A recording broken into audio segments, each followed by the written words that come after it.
para nuestro desarrollo sostenible y para nuestro crecimiento económico, para la construcción de vivienda, es la propia administración. El enemigo número uno de Canarias es la administración pública canaria. Yo defiendo mucho que hay que sacar de los centros de la ciudad de los coches. O sea, los vehículos, hay que sacarlos de las ciudades. Las ciudades tienen que ser para las personas. Los centros urbanos tienen que ser para caminar, tienen que ser para pasear, hay que hacer bulevares, hay que hacer... Tú sabes que esto es un gran titular.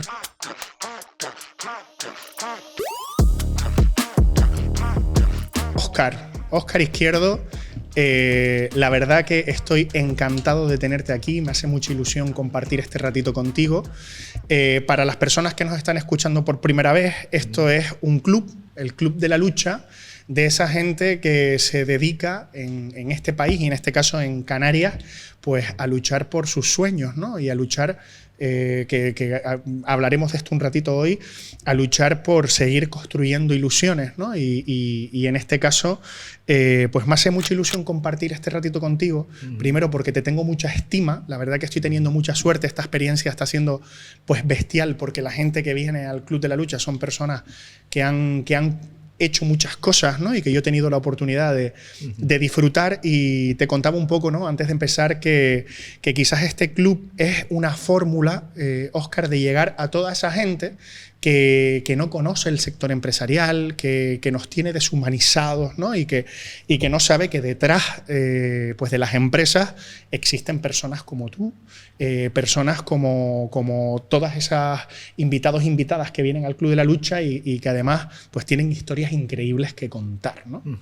Yo quiero empezar preguntándote, para todas esas personas que nos escuchan, este es un podcast que además tiene una especial incidencia entre la juventud. Yo me reía mucho, ¿no? Porque el primer invitado fue nuestro amigo y presidente de la Confederación, Pedro Alfonso. Y digo, tu primer vídeo en TikTok fue conmigo. Así que, Óscar, si no estás en TikTok, estarás después de este día, pues bueno. cuando lo publiquemos. Y para toda esa gente que no sabe quién es Óscar y qué es FEPECO, ¿no?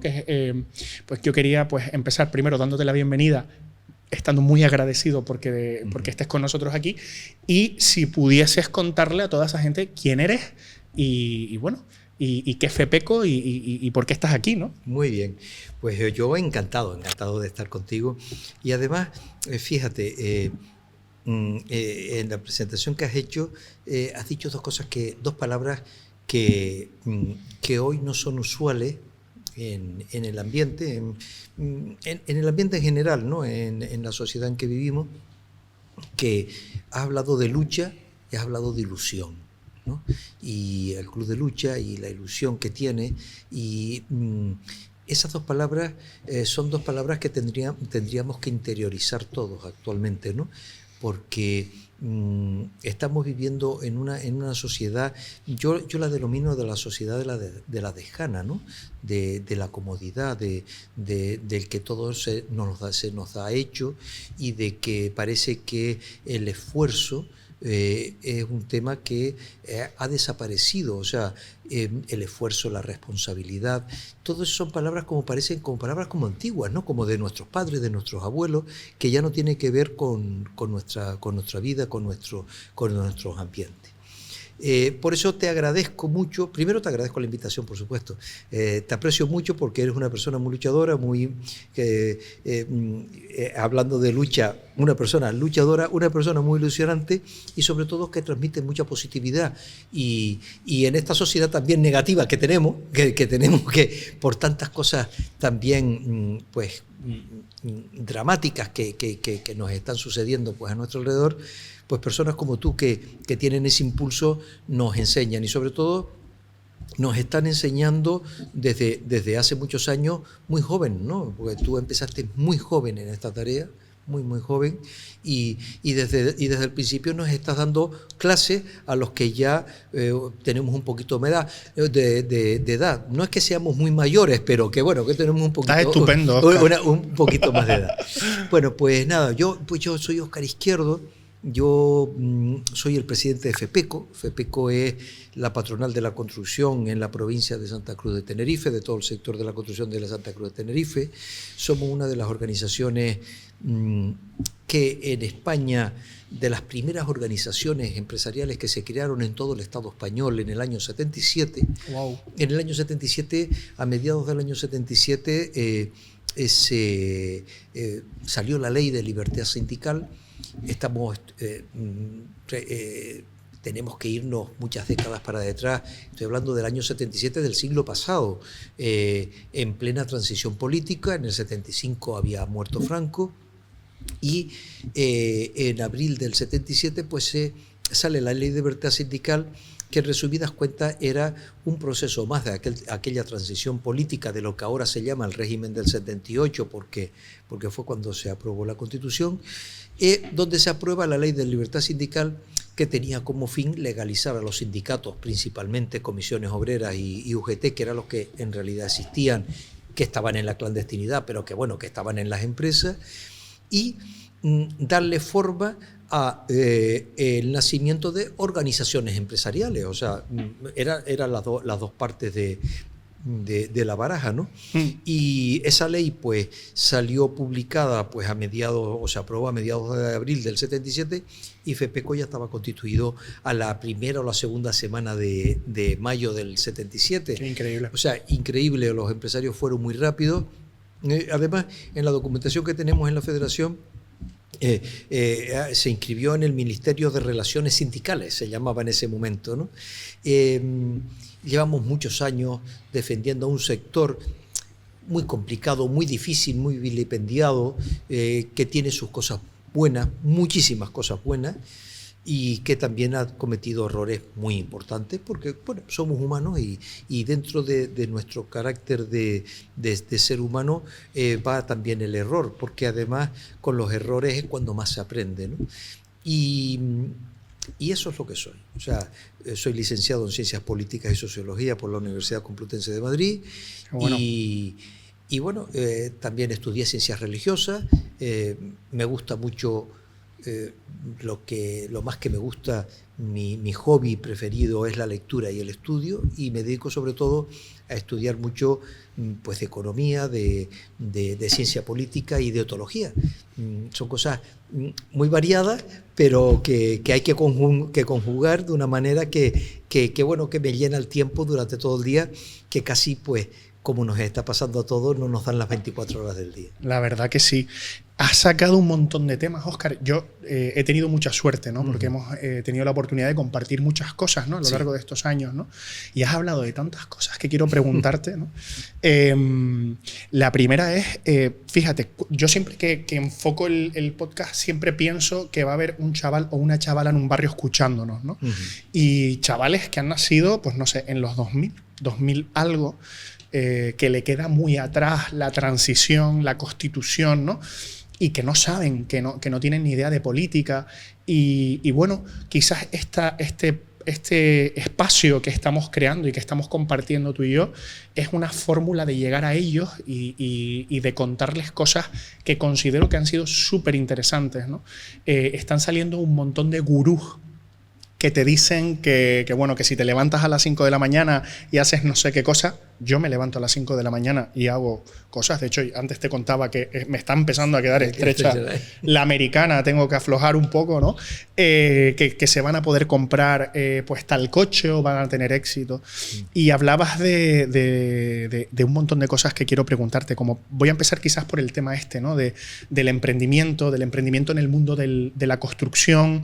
¿Es posible emprender en Canarias en el sector de la construcción? O sea, yo cuando pienso en construcción, primero pienso en todos esos casos negativos de los que hablas, que también me gustaría contarle a la gente, ¿no? Sí. Sin tapujos. Pues que yo conozco gente en el sector de la construcción que es maravillosa, son muy buenas personas la gente que conozco. Pero quizás voy a empezar por esta pregunta, ¿no? ¿Es posible en la actualidad, vamos a empezar de adelante para atrás, ¿no? Emprender en el sector de la construcción aquí en Canarias? Sí, sí, porque entre otros motivos, porque el sector de la construcción dentro de la Unión Europea es quizás el que además por por razones obvias, es el que ha tenido que tener una transformación de modernidad mucho más importante que otros sectores económicos. Entonces estamos en un proceso franco de una construcción industrializada. Es más, ya se está cambiando la denominación de sector de la construcción por industria de la construcción, ¿no? Increíble. En toda Europa. Toda Europa. ¿Por qué? Porque estamos en unos procesos de construcción industrializada donde significa nuevos procesos productivos, nuevos materiales, maquinaria de última generación, la incorporación plena de la digitalización.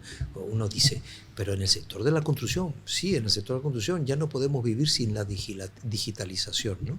Y entonces, ¿todo eso qué significa? Pues significa que tenemos que tener a un personal, y cuando me refiero a personal, incorporo desde el empresario o empresaria al trabajador, al peón, que está haciendo la obra in situ a pie de calle, ¿no? Necesitamos una profesionalización, una capacitación, una profesionalidad que hay que tener para poder trabajar en el sector de la construcción. Históricamente, el sector de la construcción siempre ha sido una frase, aquí en Canarias muy utilizada, que cuando en una familia el varón, en esa época las mujeres no, pero el varón cuando no estudiaba se decía, pues si no estudias al andamio, ¿no? Si no estudias al andamio. No me sabía esa frase. Sí, eso era muy típico y se iban al andamio, Los cogían los padres y decían, si no quieres estudiar, pues te vas al andamio. Yo tengo un amigo que es constructor y yo hablo para que te contrate y te pongas a trabajar. Eso pasaba históricamente, ¿no? Ahora es todo lo contrario. Ahora, para poder incorporarse al sector de la construcción, si previamente no está formado en una serie de cursos, además reglamentarios y con una normativa muy bien establecida, por tanto a nivel estatal como a nivel autonómico, si tú no tienes lo que nosotros denominamos la tarjeta profesional de la construcción, que es un acrónimo de un currículum vitae, donde detrás tienes tú que demostrar que tienes unos cursos de prevención de riesgos laborales, de salud laboral, del oficio que tú vas a desarrollar a pie de obra. Si tú no estás formado ahí, no se te puede hacer un contrato oficialmente. Entonces, ¿qué nos está exigiendo la industria de la construcción en este momento? Pues que todos seamos mucho mejores y que estemos mucho más capacitados para ejercer nuestra labor. Pero es que esos cursos, no te creas que se lo estamos exigiendo solo a los trabajadores, es que también lo tenemos que hacer los empresarios. O sea, esos cursos también son obligatorios para los empresarios. Qué interesante, Tenemos ¿no? que hacer los cursos de dirección, tenemos que justificarlos, tenemos que justificar que los hemos hecho, que los hemos ejecutado. Por lo tanto, estamos en un proceso franco de modernización. ¿Y por qué? Porque Europa lo ha tenido claro desde el principio. Vamos a ver. El sector de la construcción ha sido demonizado muchísimas veces por muchos motivos, ¿no? Ha habido etapas de desarrollismo que han sido malas, han hecho mucho daño al territorio, han hecho mucho daño al propio sector de la construcción. El desarrollismo ha hecho mucho daño al propio sector de la construcción. Y eso hay que evitarlo. Lo que hay que evitar siempre es una simbiosis entre lo construido con el medio ambiente o con el territorio, de tal manera que la construcción no tenga una incidencia negativa sobre el territorio y que el territorio tenga la capacidad suficiente para asumir la construcción que demanda una sociedad.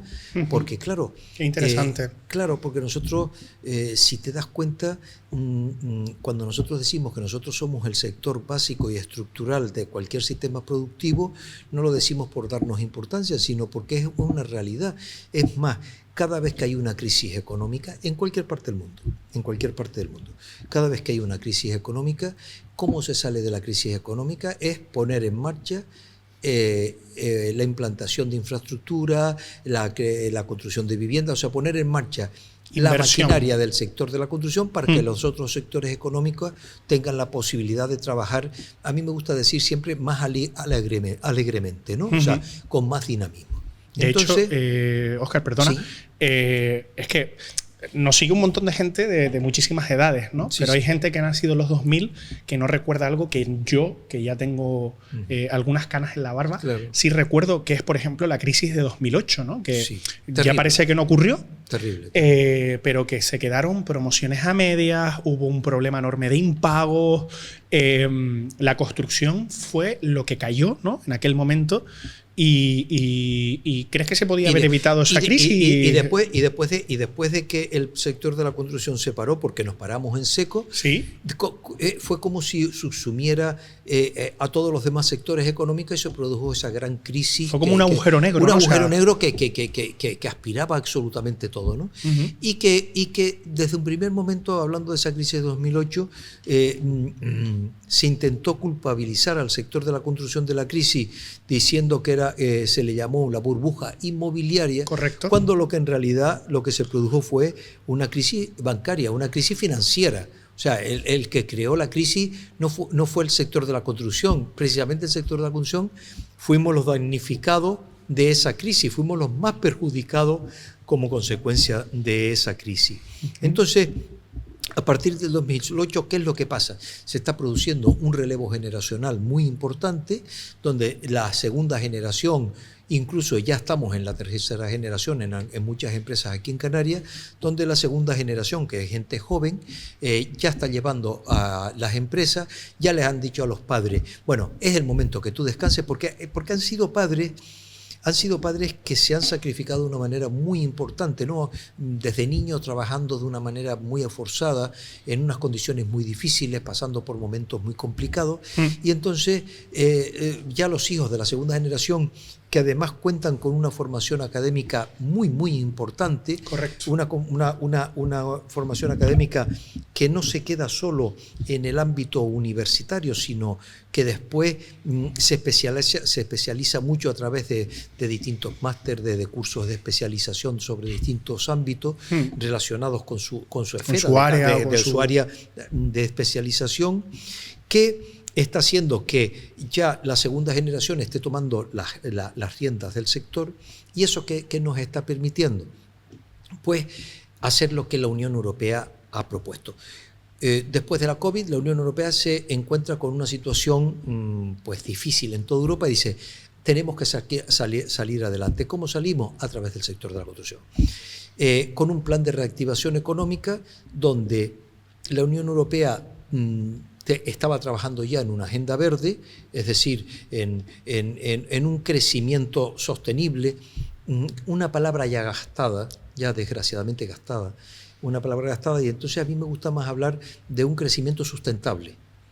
Primero porque es una palabra que se utiliza menos y yo creo que refleja mejor lo que nosotros queremos trasladar a la opinión pública, en el sentido de que hay una agenda verde, todos tenemos claro que tenemos un territorio limitado, ya no digamos en el continente, lo digamos en Canarias. Canarias, o sea, por supuesto. 8 islas en el Atlántico Medio, siendo una encrucijada entre tres continentes. Y en estos momentos, como consecuencia de la situación geopolítica internacional y con las complicaciones que hay de conflictos armados en distintas partes del mundo, Canarias cada vez tiene una posición estratégica que siempre la ha tenido, históricamente siempre la ha tenido, pero cada vez su importancia geoestratégica va aumentando. O sea, la riqueza de Canarias ya no se trata de que sea uno de los destinos turísticos más importantes del mundo. Del mundo, correcto. Que a mí me gusta decirlo, aunque ahora hay una turismofobia que además también tampoco nos podemos flagelar porque no es un tema estrictamente canario. Pasa en Estados Unidos, pasa en Nueva York, pasa en Japón, pasa en Indonesia, Baleares, en cualquier también. Sitio, en Baleares, o sea, pasa en todos sitios, ¿no? Porque claro, los planteamientos, los problemas, las dificultades que se suceden en un lugar determinado, al estar en un mundo tan interconectado, ¿no? Estamos tan global, ¿no? Tan globalizado, nos afecta de la misma manera. O sea, cuando uno lee o ve las noticias de lo que está pasando de la masificación en Venecia, en Londres, en París, en Tenerife, en Madrid, en Granada, en cualquier ciudad del mundo, te ves que los patrones son absolutamente iguales, que las respuestas que se le quieren dar son también absolutamente iguales. Y entonces estamos en ese mundo globalizado donde tenemos que buscar también soluciones globales. Entonces la Unión Europea lo que ha planteado es un plan de regeneración, de regeneración integral urbana. ¿Qué significa? Pues bueno, que tenemos que hacer nuestras ciudades, nuestras zonas urbanas para las personas. Para las personas. O sea, yo defiendo mucho que hay que sacar de los centros de la ciudad de los coches. O sea, los vehículos, hay que sacarlos de las ciudades. Las ciudades tienen que ser para las personas. Las ciudades, los centros urbanos tienen que ser para caminar, tienen que ser para pasear, hay que hacer bulevares, hay que hacer... Tú sabes que esto es un gran titular. Claro, pero es que tiene que ser así, O sea, yo, por ejemplo, en Tenerife, mi gran sueño, yo no sé si lo llegaré a ver, pero se lo digo siempre al alcalde de Santa Cruz o a los distintos políticos que tienen relación con Santa Cruz, digo, mi gran sueño sería ver de la calle Méndez Núñez hasta el mar todo peatonalizado. Wow. O sea, sería una maravilla. Sería una maravilla. No sé si es posible, ¿no? Por el tema de las viviendas y tal. Claro, pero sí, hay soluciones. Porque hay ciudades en toda Europa, hay ciudades. Se ha hecho posible en la laguna. Sí, se ha hecho posible en la laguna, en el casco de la laguna. O sea, en estos momentos, todo este tipo de actuaciones tienen todas las posibilidades de ser una realidad. Bueno, pues estamos en un proceso franco de regeneración integral urbana. ¿Qué significa? Pues significa actuar en 3 aspectos que son fundamentales. Primero, la eficiencia energética. O sea, hay que descarbonizar Europa. ¿Dónde está la carbonización en Europa? En las edificaciones. ¿Por qué? Porque en todos los países las edificaciones son muy antiguas. Llevan muchos años, no han tenido esa rehabilitación y mantenimiento que corresponde. Y cuando digo toda Europa, porque vuelvo a repetir, parece que siempre nosotros nos gusta ser como los que somos los peores. No, somos igualitos que los demás. Y entonces hay que hacer un proceso de reforma, rehabilitación, conservación y mantenimiento de las edificaciones, incorporando la eficiencia energética. Ya se nota, ya se está haciendo, lo estamos haciendo. Ya cuando vamos por la calle, cuando veamos esas fachadas que se están arreglando, eso es la incorporación de eficiencia energética en la fachada, pero se está incorporando la eficiencia energética, todo el tema de las energías renovables en las edificaciones. Tenemos ese aspecto. El segundo aspecto es la accesibilidad universal. La accesibilidad universal no se trata solo de poner una rampa o una rampita al comienzo del edificio, ¿no? No se trata solamente de eso, que también es importante, sino se trata de hacer las casas accesibles, pero no solo hacer las casas accesibles o los hogares accesibles para las personas que tienen dificultades motoras, sino para cualquier persona. O sea, casas cómodas, casas amplias.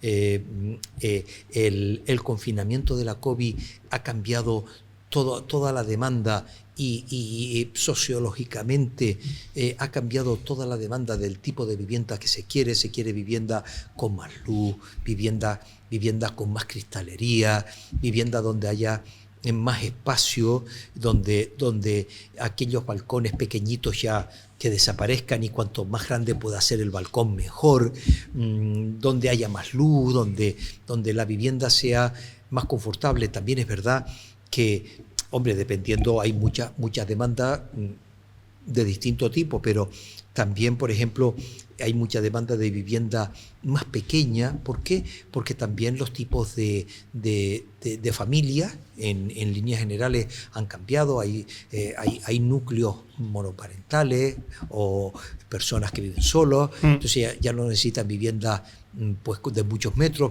ya se buscan unas viviendas muy, muy funcionales, muy minimalistas. O sea, está cambiando todo el ámbito ese. Y la tercera parte es la digitalización. Tenemos que hacer edificios inteligentes. O sea, estamos en el mundo, estamos en el siglo XXI. Estamos en el siglo XXI. Entonces, no podemos vivir, no podemos vivir sin el teléfono, ¿no? Que estamos todos, parece que estamos pegados a la pantalla como un pegamento, ¿no? Menos en las casas donde tenemos, en nuestros hogares, donde tenemos que tener una digitalización completa, amplia, que nos permita vivir, y ahí está el teletrabajo.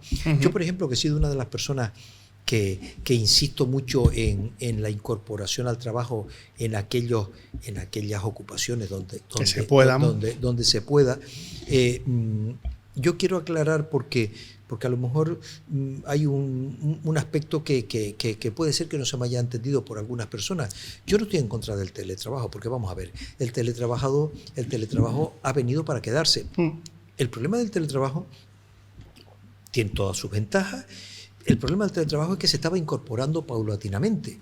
Lo que pasa es que llegó la crisis de la COVID, el confinamiento, y de repente, de la noche a la mañana, tanto los ciudadanos como las empresas, como las administraciones, y tengo que decir que todos los hicimos bien, en ese aspecto yo creo que todos lo hicimos bien, de la noche a la mañana dijimos, oye, pues tenemos que empezar a trabajar desde casa, no nos queda más remedio. Y entonces absolutamente todos, o sea, los ciudadanos por un lado, los empresarios por otro, y la administración, por fin, en una cosa que funciona bien, también lo hizo bien. Conseguimos en un tiempo récord incorporar el teletrabajo mucho más rápido de lo que se iba haciendo paulatinamente. ¿Cuál es el problema del teletrabajo? El problema del teletrabajo tiene sus ventajas. ¿Y cuál es el problema del teletrabajo? El problema del teletrabajo es que no se puede justificar el teletrabajo, por ejemplo, en un caso como la isla de Tenerife, diciendo, no, cuantas más personas se queden en casa es mejor porque así hay menos coches en la carretera y así nos evitamos las colas. No, hombre, eso es poco serio. Esos argumentos, cuando algún político lo dice, me parece que es de poca seriedad. Y además, y lo voy a decir con todas las palabras, me parece que es una tomadura de pelo a la inteligencia de la ciudadanía normal, ¿no? O sea, el decir esos argumentos. No, el teletrabajo es bueno porque además hay actividades que se pueden hacer perfectamente como el trabajo. Es más, todos tenemos la experiencia. Yo también he teletrabajado. Porque no me ha quedado más remedio, y de que algún día puntual tener que quedarme para teletrabajar, y no cabe duda que es verdad que cuando te quedas teletrabajando trabajas más. O sea, yo creo que tiene que ver mucho con la responsabilidad individual. O sea, fíjate que no creo que el teletrabajo en sí sea el problema. El problema es, primero, que no nos formamos para teletrabajar. O sea, parece que si estamos en la oficina, lo digo por mí mismo, O sea, esto no es contra nadie, sino si yo estoy en la oficina y tengo al compañero o compañera al lado, como que me da más rollo no trabajar. Efectivamente. Pero si estoy en casa, la disciplina tiene que ser enorme, ¿no? Claro. Porque puedo que un día, pues oye, pues no me apetezca tanto, ¿no? Y no quiero decir que la gente que teletrabaja, pues sería una tontería no reconocer que nosotros mismos a veces tenemos ese tipo de días. Claro. Óscar, voy a aprovechar 3 cosas que has dicho, porque se me vienen 3 cosas a la cabeza, y como esto tiene un tiempo limitado, no me quiero quedar sin preguntarte, ¿vale? Porque además... Perdona, para terminar con lo del teletrabajo, porque coincide con lo que tú estás diciendo. O sea, el teletrabajo tiene que ir acompañado con la responsabilidad. Correcto. Con la responsabilidad personal. Sí. Y con otro aspecto importante, con la productividad. O sea, el teletrabajo tiene que ir acompañado con la medición y cuantificación de la productividad de la persona que se queda en casa. Eso la iniciativa privada sí lo hace perfectamente, lo hace, pero vamos, lo hacemos, pero de una manera escrupulosa. La administración pública es incapaz de implantar un control cuantificable de la productividad de los empleados públicos que se quedan en casa. ¿Quién le pone el cascabel al gato? Claro, y entonces todos estamos al albur de la responsabilidad de cada persona.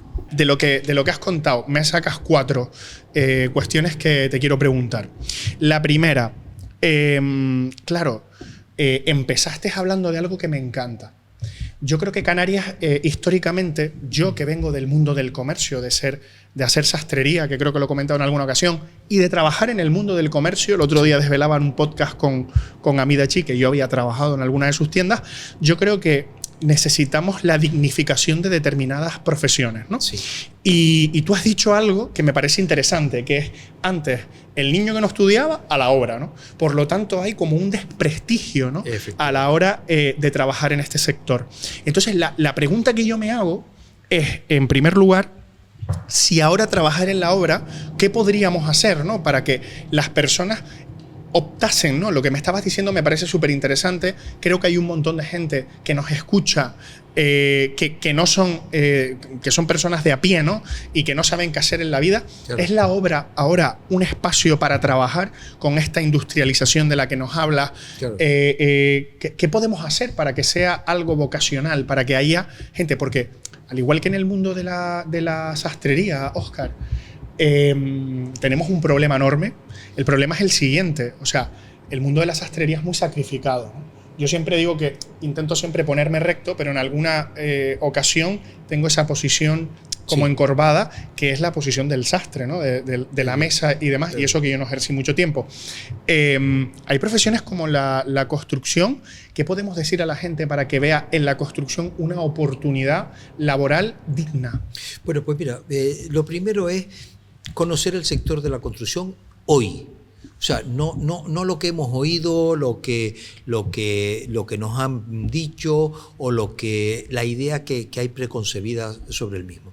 La prueba la tenemos en la Fundación Laboral de la Construcción, que es una fundación donde estamos los empresarios y los sindicatos unidos trabajando precisamente con el fin de formar a la gente joven y bueno, a la gente joven y a la gente que tiene al que quiera formarse. Es verdad que entonces, estamos haciendo un llamamiento a los jóvenes y a las mujeres.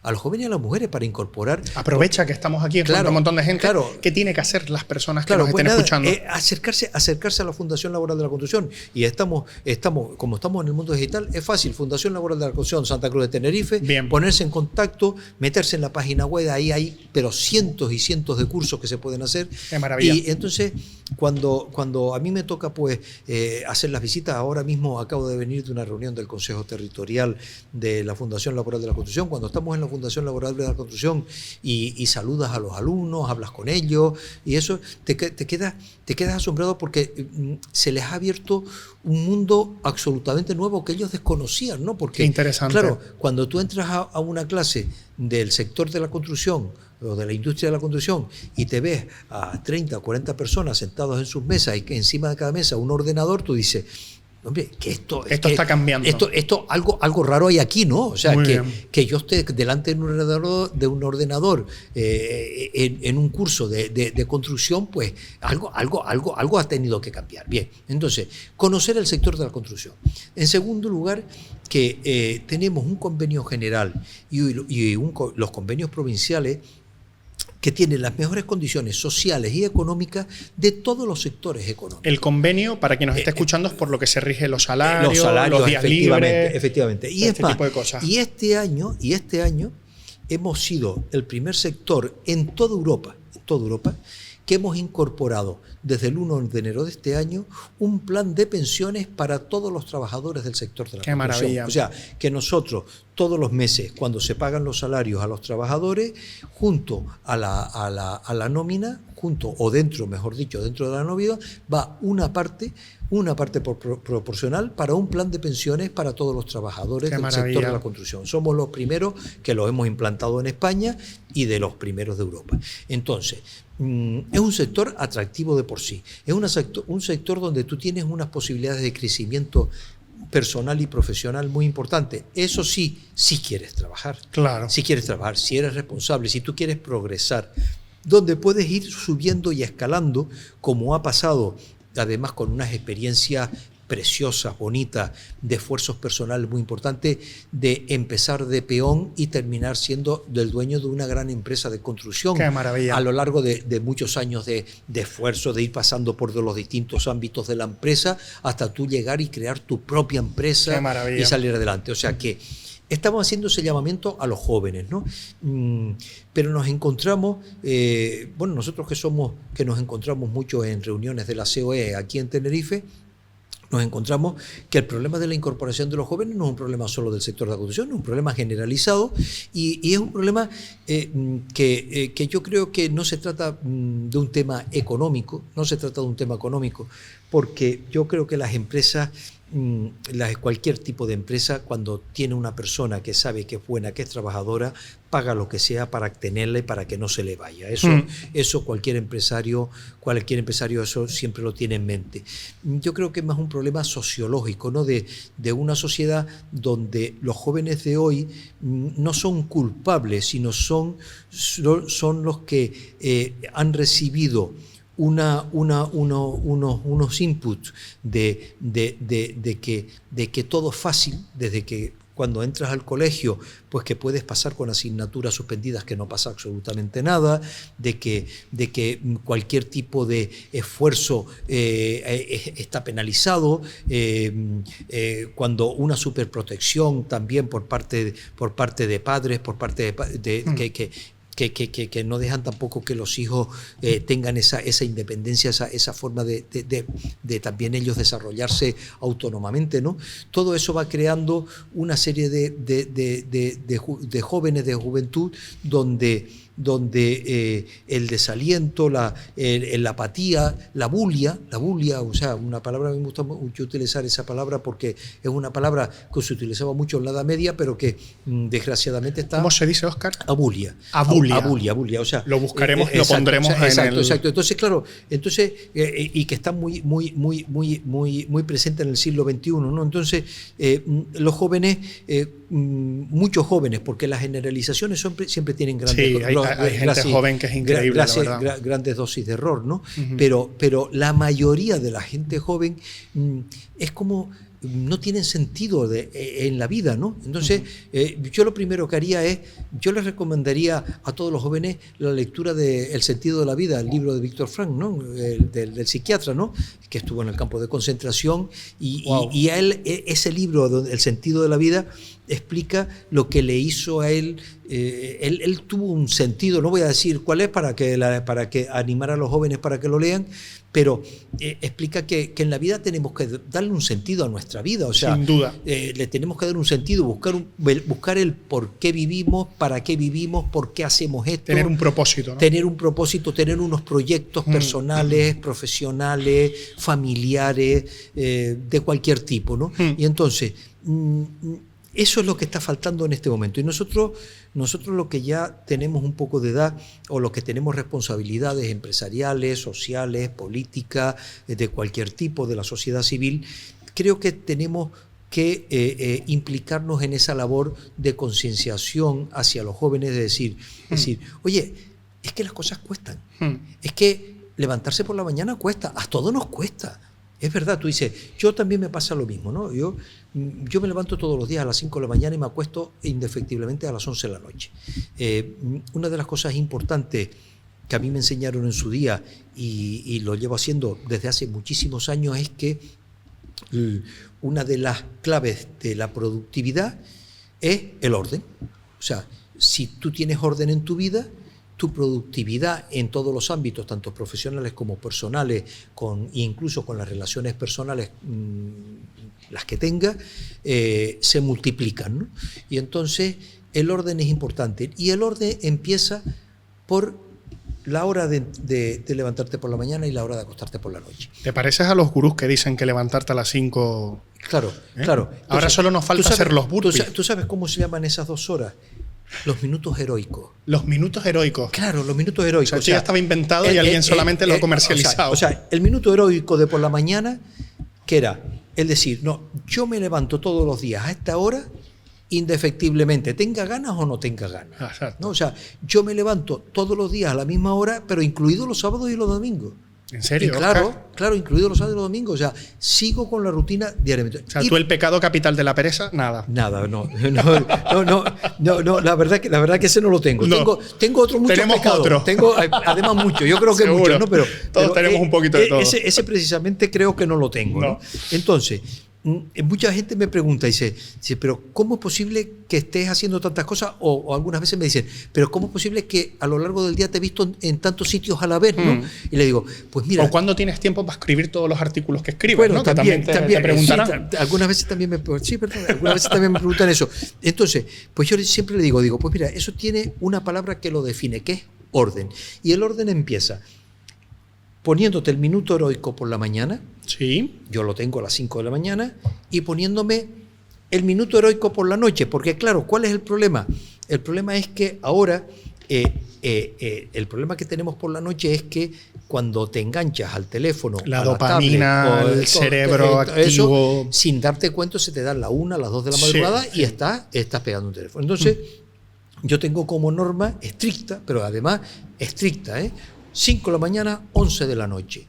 Tengo esas horas para dormir, intento descansar esas horas, aprovechar esas horas, las horas que de 11 de la noche a 5 de la mañana, y de las 5 de la mañana hasta las 11 de la noche, ¿cómo organizo el orden? Pues voy a dar un método que es sencillísimo. Apuntemos. Y apuntemos. Hacer una cosa después de otra. Oh, bueno. Así de sencillo, sí, así de sencillo. No, esa frase... No hacer multitarea, ¿no? Exacto, esa frase tan manida de primero hay que hacer lo importante que lo urgente. Eso queda muy bonita, pero eso es una... No es nada. Lo que hay que hacer es una cosa detrás de otra. Yo cuando están en el trabajo, los compañeros cuando me dicen, no, pero es que entran a mi despacho, no, pero mira, es que estoy haciendo muchas cosas a la vez. Y siempre digo, párate. Haz una cosa después de otra. Ese es el problema. Claro, dice, sí, ¿y cuál hago? Digo, bueno, pues la que tú en este momento creas que es la que tienes que hacer, termínala y después empiezas con la otra. Claro. Empiezas con la otra. Y verás que poniendo orden en tu vida. Y el orden empieza así, poniéndonos unas metas. La meta de primera hora del día y última hora de la noche. Y a partir de ahí, rellenar todo el día. ¿Por qué? Porque el mayor regalo que tenemos es el tiempo. El mayor regalo que tenemos es el tiempo. Y no podemos perder el tiempo ni un segundo. Y cuidado, no me estoy refiriendo a que estemos todas esas horas trabajando, porque eso sería professionality y es muy malo. Tenemos que tener tiempo para trabajar, tenemos que tener tiempo para las relaciones sociales, tenemos que tener tiempo para el ocio, tenemos que tener tiempo para nuestros hobbies, los para hobbies nuestro desarrollo personal que cada uno tenga. Yo, por ejemplo, tú lo sabes, te lo comentaba, pues mi hobby es la lectura, el estudio, y ahí es donde yo me relajo, me tranquilizo, aprovecho para escribir y bueno, y entonces pues que cada uno tiene su hobby, otros se van al gimnasio, otros se van a pasear, otros se van, yo qué sé. Dijiste lo del gimnasio y me miraste. Exacto, otros se van al cine, yo qué sé. O sea, no se trata de estar trabajando todo el tiempo, sino se trata de que tu vida tenga sentido. Totalmente. Tenemos que vivir con alegría. Tenemos que vivir con alegría. Que cuidado, que vivir con alegría no significa no tener dificultades en la vida. Cuidado. Porque Oscar, las dificultades siempre las vamos a tener. Yo voy a aprovechar porque hilo esto que me estás contando con algo que te quería preguntar antes, ¿no?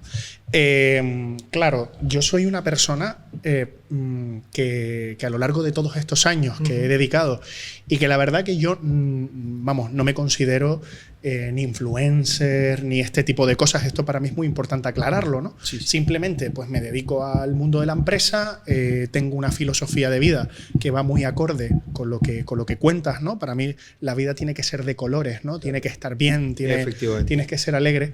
Y en esta última etapa, donde obviamente he traído gente que me parece absolutamente interesantísimo. Este podcast está siendo súper interesante, me quedo con muchos titulares, el del orden, que la construcción puede ser atractiva, pero voy a abrirte un melón de los que has hablado y que me gustaría, ¿no? Decías que Europa tiene unas prioridades, hablábamos del modelo de casas, hablábamos de lo que estaba pasando después de la pandemia. Estoy de acuerdo contigo. Después de haber hecho este podcast he descubierto algo que no sé si tú conoces, que se llama el hate. El hate es el odio de la gente en las redes sociales. Porque claro, hablamos de cosas que tienen mucha controversia, ¿no? O sea, pues tú de repente dices que la gente joven, pues es verdad que ha sufrido, para mí son víctimas de cosas tan terribles como las redes sociales, como la cosificación de sus cuerpos por culpa de géneros musicales, por también esa sobreprotección, es verdad, de los padres, ¿no? que han padecido tanto y que ahora no les han dejado caer, o de un sistema educativo que antes, o no lo sé, supongo que también era socialmente, ¿no? Que siempre te va premiando al final sin decirte que la vida es una constante, ¿no? Pero yo sé que nos va a caer hate por una cosa que vamos a contar hoy, que es la vivienda, ¿no? O sea, hablamos de que hay un modelo de vivienda, que hay un concepto de vivienda, pero es verdad que tenemos un problema enorme, que es que la gente no encuentra ni siquiera un sitio para compartir. O sea, esto ya me parece que es terrible, ¿no? Es verdad que le han echado la culpa al turismo, es verdad que le han echado la culpa a un montón de cosas, ¿no? Y entonces, claro, como antes decías, y te van a escuchar decir que necesitamos casas digitalizadas, que necesitamos casas donde haya más luz, donde se hagan ciudades para las personas, ¿no? Y todas esas personas que nos escuchan de esos barrios que no se pueden independizar, o esas parejas que han tenido que volver a casa de sus padres. ¿Qué opinas de esto? Quiero abrir este melón. Sí, es una actualidad que tenemos ahí y que en Canarias es dramática, ¿no? En estos momentos el gobierno de Canarias tiene más de 25.000 solicitudes de viviendas sociales. Más de 25.000, nada más que de viviendas sociales. Tenemos que poner en el mercado, no te voy a decir cientos, miles de viviendas en alquiler. ¿Por qué? Porque también ha cambiado la mentalidad. O sea, antes nuestros padres nos enseñaban que había que estudiar en la medida de lo posible. Nuestros padres querían que todos fuéramos universitarios, también es verdad. Otro paradigma. Otro paradigma que en su día también se planteó mucho tiempo. Y después que tenías que comprarte una casa y estar hipotecado durante toda la vida, ¿no? Porque cuando te hipotecas para toda la vida, estás toda la vida pagando una casa, ¿no? Entonces, eso también ha cambiado. Ahora los jóvenes tienden más al alquiler vacacional, al alquiler vacacional, que es otro problema. Habrán preguntado 1000 veces y por eso ya sabría. Al alquiler. ¿Por qué? Por los cambios de hábito. Hoy vivo aquí, pero yo no tengo, o sea, esos proyectos que antes habían de futuro, que eran proyectos para toda la vida, ahora sociológicamente ya eso de plantearse proyectos para toda la vida, los jóvenes de hoy ya no lo ven, ¿no? O sea, sí se plantean la vida más al día o a medio plazo. Pero ¿no? ¿tú crees, Óscar, que esto es o sea, ¿qué fue primero, ¿no? El huevo o la gallina. O sea, sí. ¿Tú crees que esto es porque hay una mentalidad diferente que sí, ¿no? De, oye, pues hoy quiero estar aquí, mañana quiero vivir allá. Yo creo que eso es una parte de la juventud. Pero ¿no crees también? Yo siempre digo, ¿no? Cuando yo hablo del fracaso del sistema educativo, no estoy arremetiendo contra nadie. Sí. Con quien arremeto es contra el sistema propiamente. Claro. Porque es lo que tú decías. O sea, yo resulta que me estudio una carrera de 2 máster y no tengo la posibilidad de elegir si quiero alquilar o quiero comprar, porque la hipoteca no me la van a dar, claro. Porque no hay vivienda, porque no puedo acceder a un crédito bancario, porque mi historial crediticio es que mi salario es el que es. O sea, ¿qué es primero? O sea, ¿que la gente joven quiere vivir así o que simplemente está en un momento de su vida en el que dice, no puedo tener una familia, no me puedo comprar un coche, sí. No puedo acceder a una vivienda? No, el problema que el problema de la vivienda se puede explicar de una manera muy, muy sencilla. O sea, necesitamos construir en Canarias miles de viviendas. Y hay espacio, Óscar. Y hay espacio.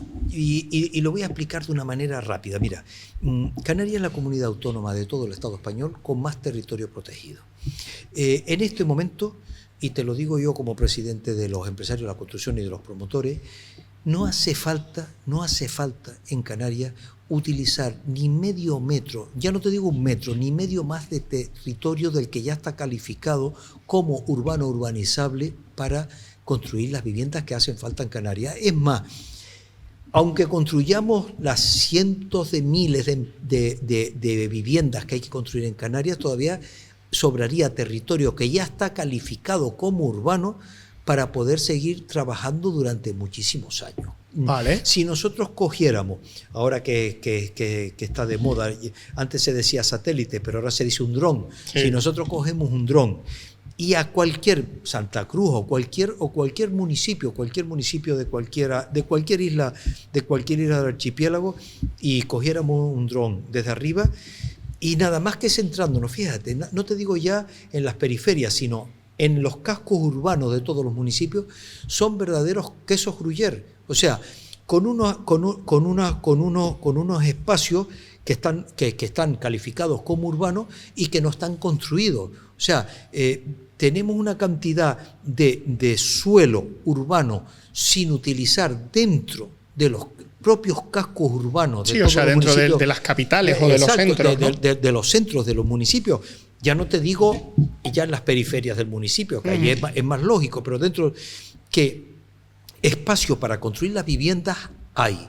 Otra cosa es que el problema que estamos padeciendo en Canarias de falta de vivienda tiene un culpable, y además un culpable con mayúscula, y que hay que señalar con el dedo, aunque sea de mala educación, pero en esto no es de mala educación, sino para que aprendan. Es una burocracia, es una administración pública que no funciona, es una función pública que no está a la altura de las circunstancias y que nos impide a los que tenemos la potencialidad y a los que somos capaces y sabemos construir vivienda, construir aquellas viviendas que nos está pidiendo la sociedad. ¿Qué tipo de vivienda nos está pidiendo la sociedad? De todo tipo. Viviendas sociales. Ya estaba diciendo que hay más de 25.000 solicitudes de viviendas sociales. Pero también hace falta vivienda en alquiler vacacional, por poner un ejemplo, en alquiler asequible, vivienda libre. Hay mucha demanda de vivienda libre también. Entonces, todo ese tipo de viviendas hay que ponerlo en el mercado. ¿Qué es lo que pone el precio del mercado cuando se dice? No, es que el precio de la vivienda sube. Claro, es que el precio siempre lo pone el mercado, o sea, la oferta y la demanda. Si yo tengo mucha oferta, baja la demanda, si tengo mucha oferta, la demanda, se produce vamos a aplicarlo bien. Si hay un equilibrio, si hay oferta, pues hay más competitividad, ¿no? Si hay un equilibrio entre oferta y demanda, los precios están equilibrados. Claro. Y perdón por la repetición. Sí. Si hay mucha oferta, los precios bajan. Si hay poca oferta, los precios aumentan. ¿Cuál es el problema que tenemos en Canarias? Que tenemos que construir mucha vivienda de todas las calificaciones posibles, lo más rápido posible. ¿Cuál es el problema que tenemos? Que tenemos una administración que nos imposibilita esa construcción en el tiempo en que nosotros somos capaces de hacerlo y que los ciudadanos nos demandan. ¿Por qué? Porque si la ley y la normativa vigente nos dice que una licencia de obra mayor para hacer una edificación te la tienen que dar en 3 meses, nosotros tenemos licencias que están esperando más de 3 años. Claro, si tú una promoción donde un empresario te invierte mucho dinero, lo tiene parado durante más de 3 años, estás matando al empresario, a la empresa, al empleo, no estás dando solución a las viviendas. O sea, el problema estructural que tenemos en Canarias, básico, y que ya yo no sé cómo decirlo, porque ya lo he repetido tantas veces que ya no tengo palabras para definirlo. O sea, es que hasta que no solucionemos el escollo que significa tener una burocracia que no funciona, que no sirve, y cuando digo que es una burocracia que no funciona y que no sirve, no son palabras mías, sino son palabras de los propios políticos que lo dicen, que lo sufren también, porque yo por razones obvias de trabajo tengo que reunirme con mucha frecuencia con alcaldes, con alcaldesas, y ellos mismos son los que, en algunos casos, de verdad que he estado con alcaldes y con alcaldesas donde a punto de llorar de rabia, ¿no? De decir, es que yo quiero sacar en mi municipio todas estas promociones, mira, para vivienda pública, vivienda social, vivienda de alquiler asequible, tengo los terrenos, tengo el suelo, lo estoy poniendo a disposición, pero es que no me sale, los trámites se eternizan en el tiempo, ¿no? Y Óscar, yo siempre hago la misma pregunta, ¿no? O sea, me pasaba con el sistema educativo en alguna... obviamente yo creo que los maestros y profesores y profesoras hacen un excelente trabajo, siempre digo esto para que no se me confundan mucho, ¿no? Tenemos claro que hay un problema de vivienda. Lo tenemos tan claro sí. Que ha habido un clamor en Canarias, incluso reorientando, desde mi punto de vista, claro, malamente, el foco hacia el turismo, ¿no? Pero bueno, se puede entender, ¿no?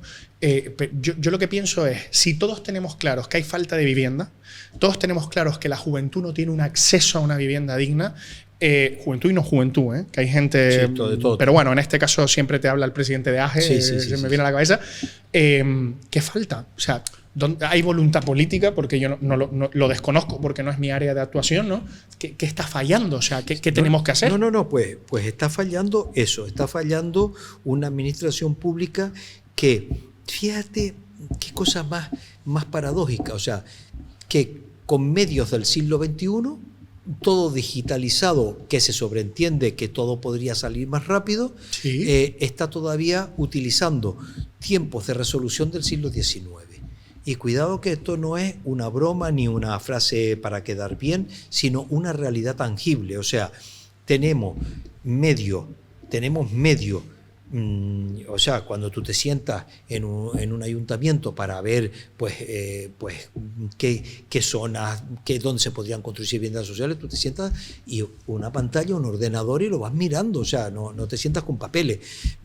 Pero después, en cambio, el desarrollo de esa promoción o la construcción de esa vivienda, llevarla a la práctica para que la empresa empiece la obra, significa una cantidad de trámites que se eternizan en el tiempo y que además incumplidores de los propios plazos que la propia administración se autoimpone, porque claro, a nosotros los ciudadanos nos obligan constantemente a cumplir escrupulosamente todos los plazos aquellos que tenemos, y si son plazos tributarios no te digo. O sea, cuando en el mes de mayo te llega el rodaje del coche, como te pase un día te llega el recargo. Cuando en el mes de junio te llega lo de la casa, el IBI de la casa, como mediados de julio no lo tengas pagado, tal.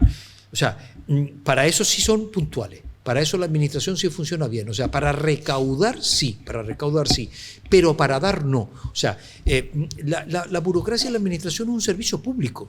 Es un servicio público. Entonces, ¿qué es lo que falta incorporar a la administración pública? La productividad. ¿Y cómo se incorpora la productividad? Lo que estábamos hablando antes con el teletrabajo. Cuantificando lo que se hace.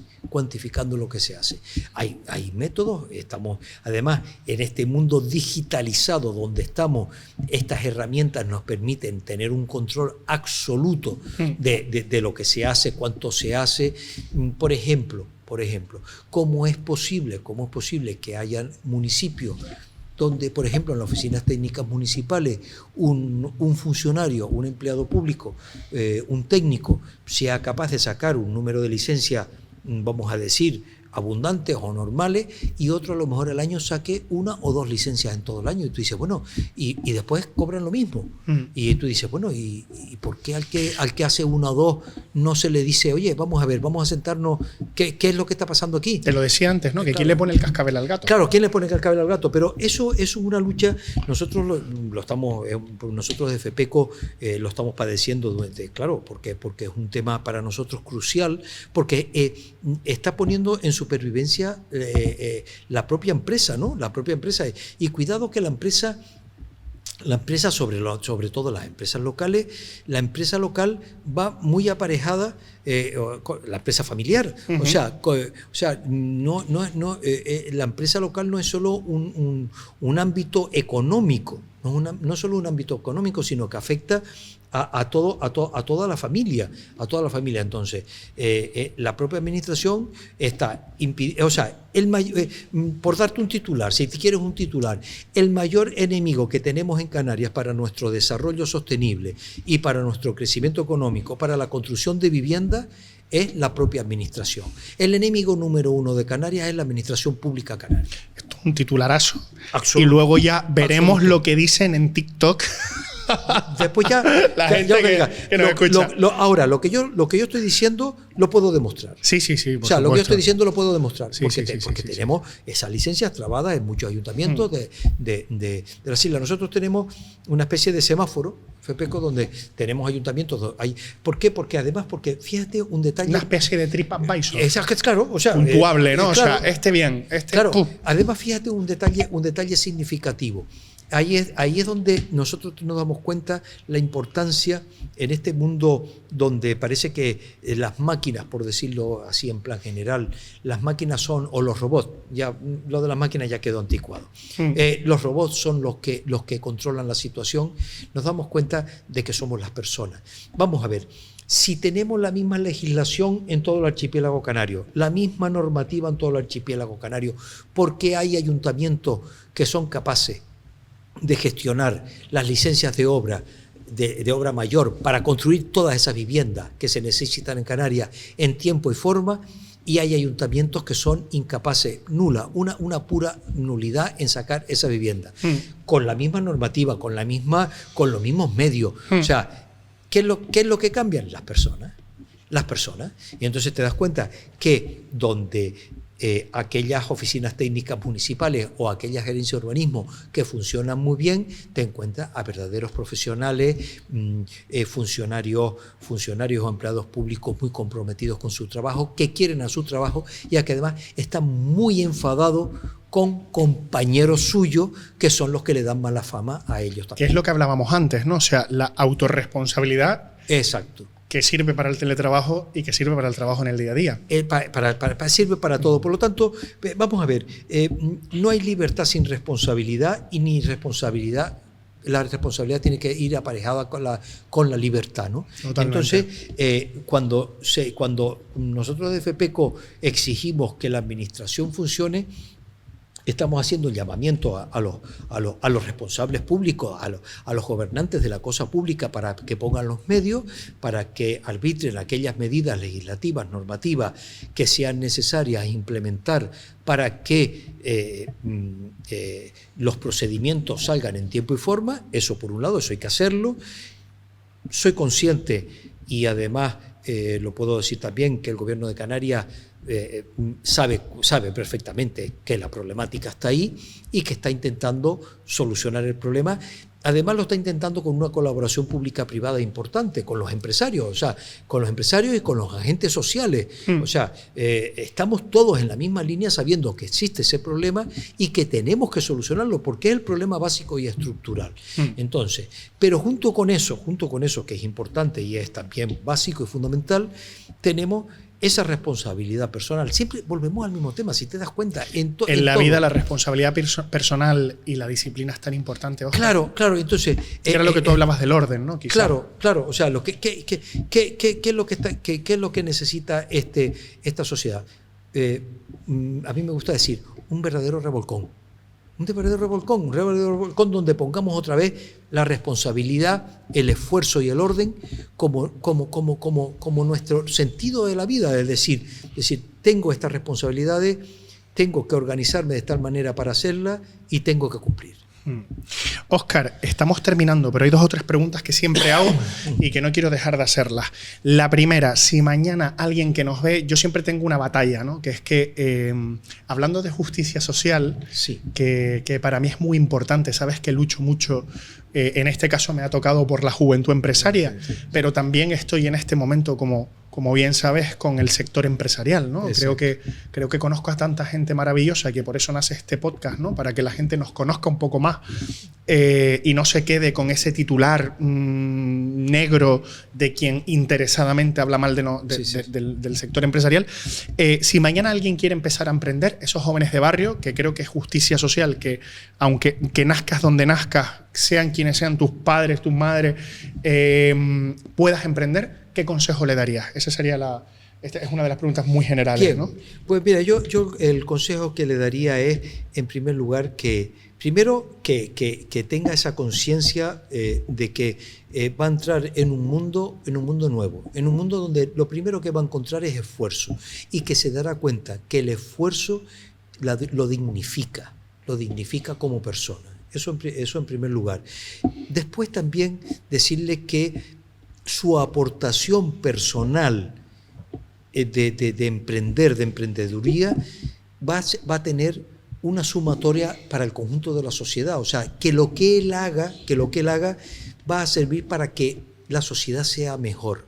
Y en tercer lugar, que los frutos de su desarrollo va a tener una repercusión muy importante sobre otras personas, donde gracias a su esfuerzo personal, a ese orden que él va a poner en su vida, va a hacer que otras personas puedan trabajar, puedan sacar adelante su familia. O sea, que él va a ser una parte, un actor, por utilizar un término de película, un actor no secundario, sino un actor principal de la película de la vida que estamos viviendo. Qué maravilla, me ha encantado.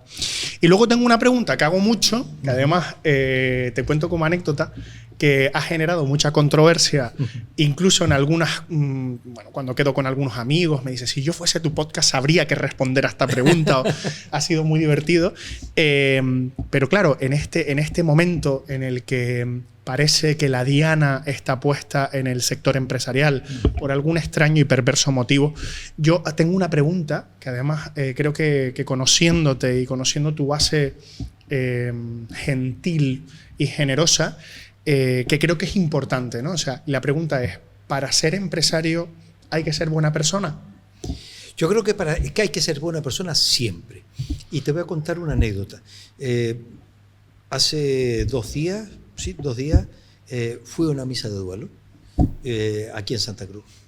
Y por fuera de la iglesia del Sagrado Corazón me encontré a una amiga que hacía muchísimos años que no la veía y estaba igual. Y entonces, así de broma, le dije la frase esa que decimos, oye, dime qué pastilla estás tomando porque te veo tan bien, te veo igual que toda la vida, ¿no? Hacía muchísimos años que no nos veíamos. Y ella muy seria, sí, pero, o sea, diciéndomelo bien serio, me dice, Óscar, queriendo a todo el mundo. Dice, esa es la mejor medicina. Totalmente, estoy de acuerdo contigo. Y se me quedó grabado, fíjate, me lo dijo hace 2 días y llevo dándole vuelto a eso, dice, queriendo a todo el mundo. Sí, ¿no? O sea, fíjate que de base yo pienso que... Después ya seguimos hablando sobre ese tema porque, claro, me impactó esa respuesta porque le salió espontáneo, ¿no? O sea, no es que la tuviera pensado, sino le salió espontáneo. Entonces seguimos hablando y ella me decía, mira, en la medida en que tengas rencores, en la medida en que tengas enfados, en la medida en que tengas esa animadversión hacia personas, eso, lo único que está es carcomiéndote a ti por dentro y con eso no ganas nada. O sea, vamos a querernos. Y cuando digo la palabra querer, que puede parecer muy cursi, me refiero a que yo soy un cursi así que... No, pero de lo que se trata es de implantar en esta sociedad lo que estábamos diciendo antes, responsabilidad, todas estas cosas que parecen como muy serias, pero mira, implantar también la alegría, la camaradería, el diálogo, o sea, el consenso, el acuerdo, que eso se ha perdido, ¿no? Se ha perdido todo eso. Y entonces... Sí, estamos como embroncados por todo, ¿no? Embroncados por todo y además muy individualizados, ¿no? O sea, si tienes la experiencia, yo lo hago algunas veces, además lo hago como lo he hecho y lo hago muchas veces como experiencia para ver, vas por una plaza, por ejemplo, estamos muy cerca de la Plaza Weiler, ¿no?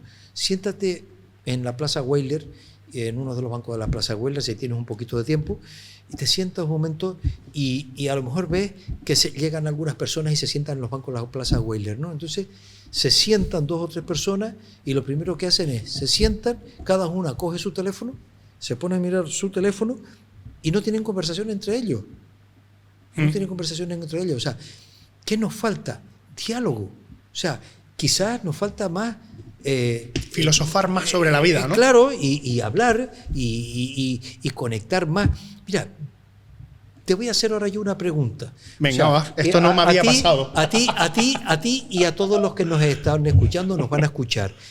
O sea, vamos a plantearnos todo, vamos a pensar verdaderamente cuántos amigos tenemos. O sea, amigos o amigas con las que tú dices, oye, con la que yo me puedo sentar a tomar un café y contarles, pues, lo que me está pasando en la vida o el problema que tengo. Vamos a pensar cada uno, en este momento, cuando yo lo estoy diciendo, ¿los podemos contar con los dedos de una mano? O sea, porque, amistades podemos tener muchas, esas que pasamos por la calle, oye, hasta luego, a ver si nos vemos, que después no nos vemos, pero, oye, a ver si nos vemos, no sé qué, no sé cuánto, o entras, te tomas un café rápido, oye, es que me tengo que ir, no se trata de eso, sino, esa amistad. Construir relaciones. Relaciones personalizadas, o sea, totalmente. Claro, ahí viene, por ejemplo, uno de los problemas del teletrabajo es ese. La falta de las relaciones. De las interacciones sociales, ¿no? O sea, estamos perdiendo las interrelaciones sociales. O sea, por ejemplo, antes se salía mucho, yo recuerdo de joven, ¿no? Las famosas pandillas, ¿no? O sea,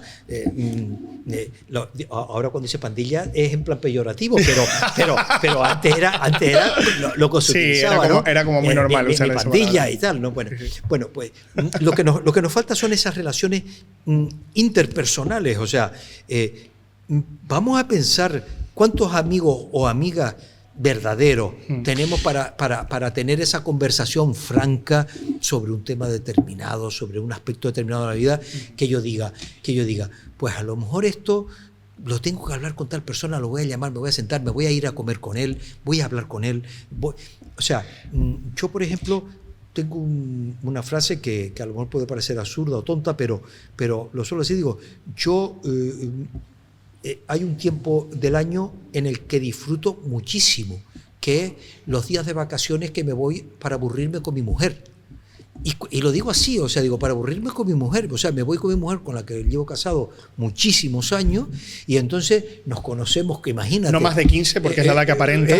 Bueno, muchísimos años, y no es que me vaya a aburrir con mi mujer, me voy con mi mujer, y todavía tenemos esa capacidad de diálogo, de hablar, de conversar. Qué maravilla. De todas estas cosas, ¿no? Y entonces yo por lo menos eso lo intento. Y es otro tiempo de ese orden que yo tengo en el día, que tengo también planificado. O sea, yo procuro todos los días tener un tiempo determinado para hablar con personas, sentarme, estar un rato con ellos, algunas veces más tiempo, otras veces menos, el tiempo que me pueden meter al día, pero tener una conversación, un rato de conversación.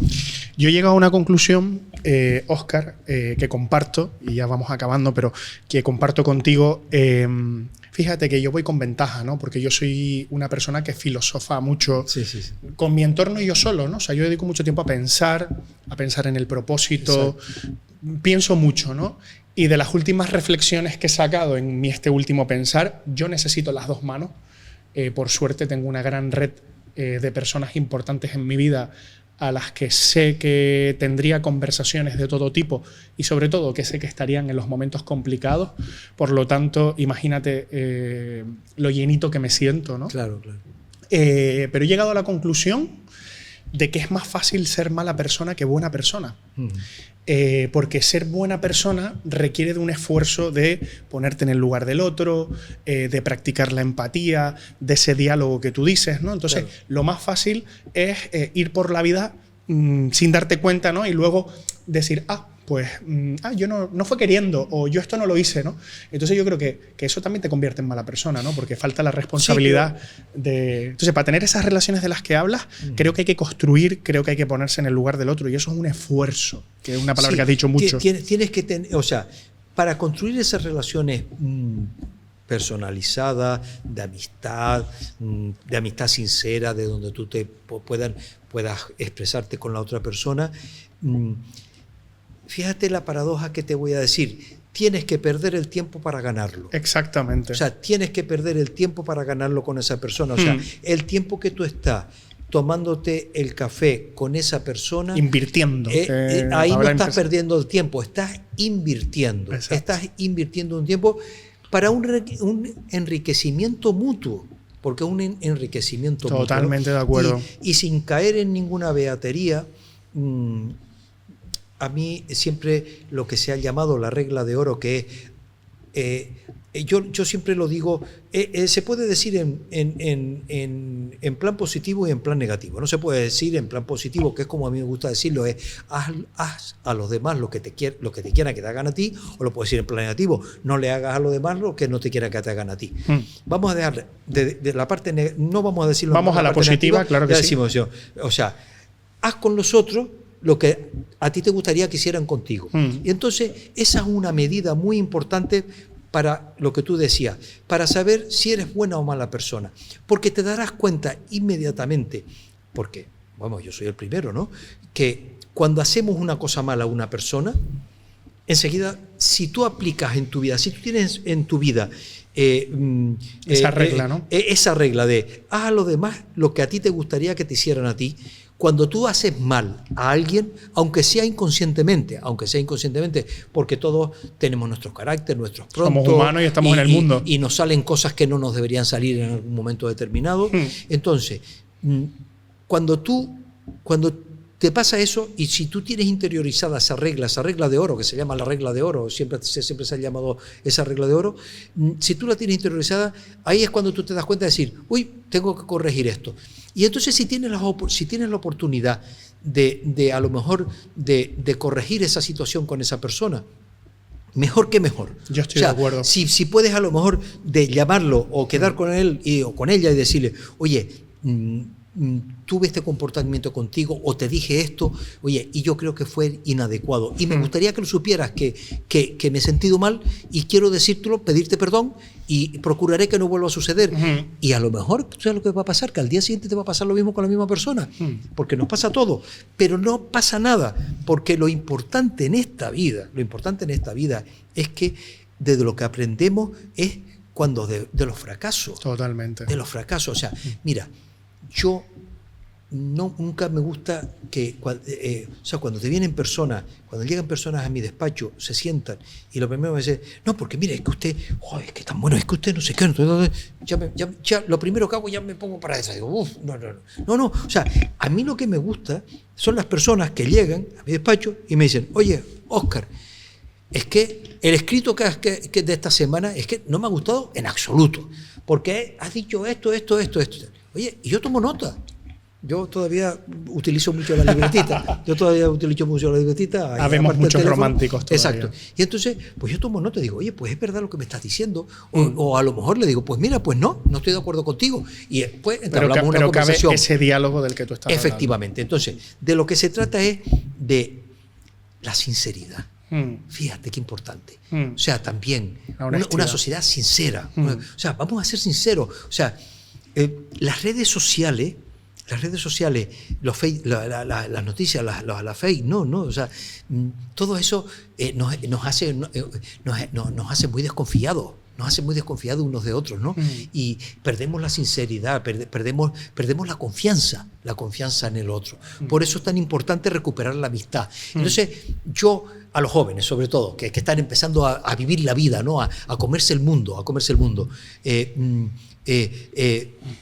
planten amistad. O sea, planten amistad para que tengan un bosque lleno de amigos. Qué maravilla. Claro, para que tengan un bosque lleno de amigos y que cuando vayan por la calle vayan como el rey saludando a todo el mundo, ¿no? O sea, sí, claro. Como tu amiga, ¿no? Que va queriendo a todo el mundo. Exacto. Entonces, claro, o sea, como decía ella, no tener enemigos, tener amigos. O sea, es que no hay tiempo para enemigos. Exacto. Entonces, eso es lo que tenemos que buscar esas las relaciones, la amistad, la sinceridad, el contacto, el diálogo, el acuerdo, el que cuando nos sentamos en una mesa, nosotros que tenemos pues nuestras responsabilidades empresariales corporativas, ¿no? Y de responsabilidad social, lo difícil que llegar a acuerdos en muchos temas. Totalmente. Qué complicado es.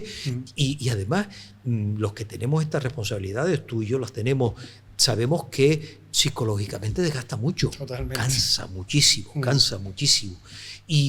Pero hasta el último momento hay que llegar al acuerdo. No nos podemos levantar de una mesa de diálogo sin llegar a un acuerdo, aunque sean los mínimos,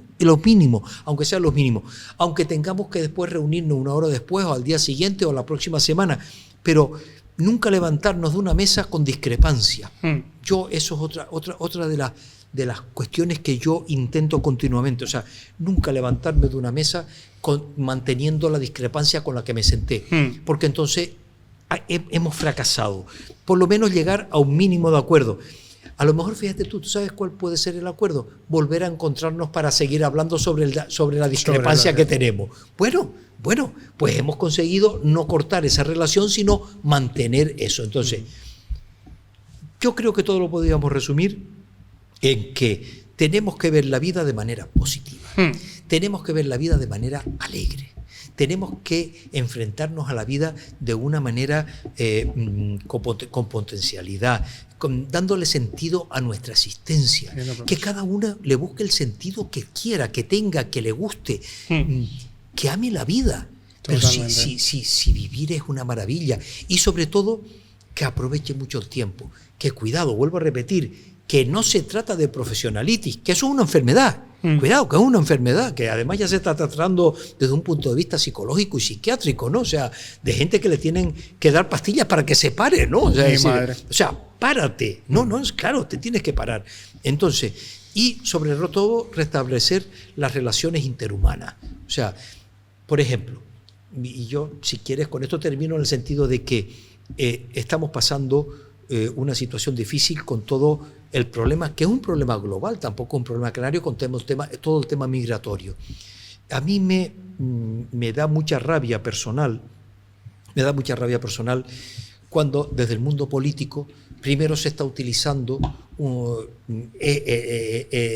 toda la problemática migratoria como un pim pam pum para hacerse daño entre los partidos políticos, entre los políticos. Me parece que está fuera de lugar. Eso en primer lugar. Y en segundo lugar, yo me niego a que se siga llamando a esta situación una crisis migratoria. Es un drama humanitario. Eso es verdaderamente lo que estamos pasando. Un drama humanitario. No podemos decir, no, es que tenemos una crisis migratoria, eso es muy frío, esos son números. No, es que han muerto tanto, es que ha llegado una patera con tantos números. No, eso no me lo trate usted de esa manera, porque usted me está tratando un drama humano como si fuera una tabla de Excel, y no se trata de eso. ¿Por qué? Porque lo más importante en esta vida somos las personas. Me quedo con esa frase, Óscar. La verdad que es un placer hablar contigo, es una delicia escucharte, has dejado un montón de ideas, pero bueno, como tú dices, ¿no? Resumiendo, hay que ser buenas personas, que es una cosa que yo me esfuerzo mucho por ser, y lo construyo cada día. Nos cuesta. Es más difícil esto, ¿no? Porque el otro es como más laxo, ¿no? Sí. Bienvenido a este club. Muchas gracias. Que es un club que pretende llegar a todas esas personas que habitualmente no nos conocen, a todas esas personas que están en los barrios, a toda esa gente joven que no conoce mucho el sector empresarial, y bueno, pues detrás de todo eso que hablamos, ¿no? Detrás de esa industria de la construcción tenemos gente tan maravillosa como tú, y detrás de grandes empresas pues también tenemos a gente increíble que yo tengo la suerte de conocer, y que mi único objetivo es que la gente lo conozca. O sea que muchísimas gracias. Bien. Y bueno, bienvenido a este Club de la Lucha. Muchas gracias por invitarme, y sobre todo porque ha sido una conversación muy agradable, y además que me ha permitido pues expresar unos sentimientos, sobre todo sentimientos, ¿no? Y en los que creo, y en los que también me han creado problemas, o sea, que desde un punto de vista a la hora de exponerlos, ¿no? Pero que como estoy tan convencido de lo que pienso, no creo que a estas alturas cambie, y voy a seguir en la misma línea, y espacios como estos donde tú te puedas explayar de una manera así tan sincera es lo que yo y lo que hace falta en la sociedad. Pues explayados quedamos, y a seguir luchando, Óscar. Sí, un placer. Muy bien.